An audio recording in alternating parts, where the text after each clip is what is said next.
I first heard Natasha's story when she was a little girl, she was a little toddler, and I was giving her a bath, and she started coming out with this strange story. The first thing she said was, "Oh, I miss my grandfather." So I said, "Which grandfather are you talking about, Stan or Craig's father, Pops, who had died when Natasha was a little baby?" And she said, no, I miss my grandfather from last time when I was a baby, when my name was Sarah." And I thought, this is a very strange story. So I said, "Well, what were the names of your family?" I sort of quizzed her on it a bit, and you can imagine she was just a little 2-year-old, and she relayed a whole bunch of information about this peculiar life that she had, and the kind of information was stuff that she couldn't possibly have a frame of reference for, being a 2-year-old in Cape Town, South Africa at that point. And then I wrote it down with a view to quizzing her in a few weeks' time, what the names and everything were, and I did just that. So I kept a record of it, which I've got here, and then about a month later I said, "Remember when you told me last time when you were a baby and your name was Sarah? What were the names of all the people involved?" And she relayed the story absolutely exactly how it was told first time round.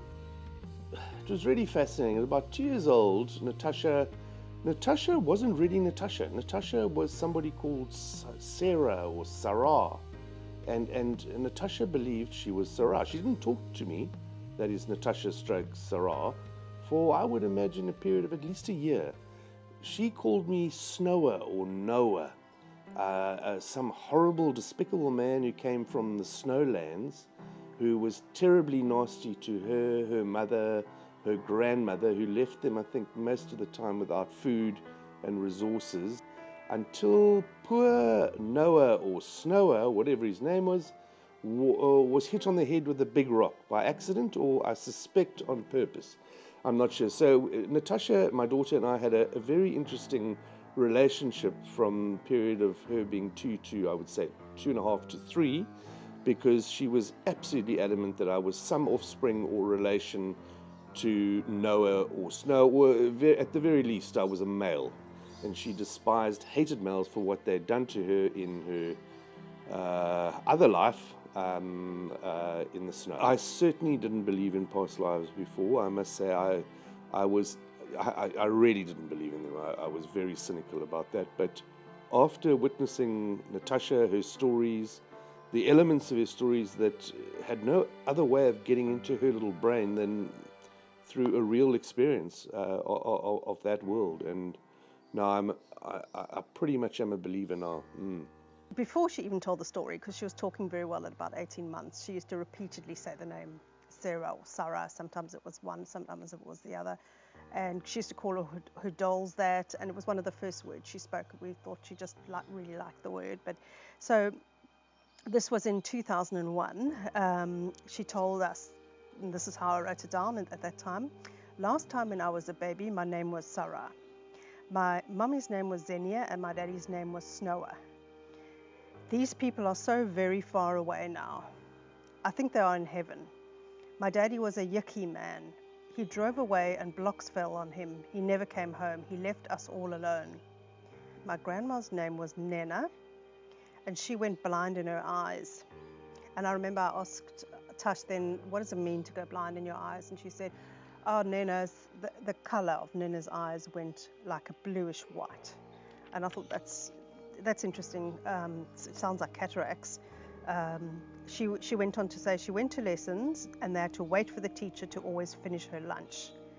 "We only learned to make dresses and clothes. Only the boys learned to read and write at their lessons." Sarah's house had a pink gate. Her baby still lives there, Sarah's baby. "I wish I could be a mommy. I miss my baby." That's what she used to say, "I miss my baby. Sarah's house is so far away, I just can't remember where it is." On a regular basis, on a daily basis, she'd talk about it and mention a bit more here and a bit more there about being Sarah and the life she had and how they used to go to markets. And we went to this like farmhouse once, and Tash was very excited because she said it reminds her of her home. It had like a thatched roof. We actively discouraged her to some extent from talking about it. She wanted to, she was really, really keen to keep on talking about it and talking about when I was Sarah. But it seems such an unhappy life. I think people think about sort of a past life that they always were, had something wonderful going on, and in this case, it just seemed like a desperately unhappy life. And we didn't, it didn't make her happy to talk about it, and she had a really negative relationship with her father in this life, Craig, where she just rejected him completely, didn't want to be around him, and we felt that was almost a bit of a carry-on from her constant reference to her yucky father, as she put it at 2 years old. It's a pretty fascinating story because the things she came up with, she had no frame of reference for me. You know, life in South Africa in 2001, there was no phones and iPads and computers and access to all this media that young kids might have today, so that she really didn't have a frame of reference for a lot of what she came up with. She also mentioned the snow, and certainly she'd never seen snow in Cape Town. Very, very cold, where everything went white and frozen. Those kind of weather conditions she'd never seen and never been exposed to. So, yeah.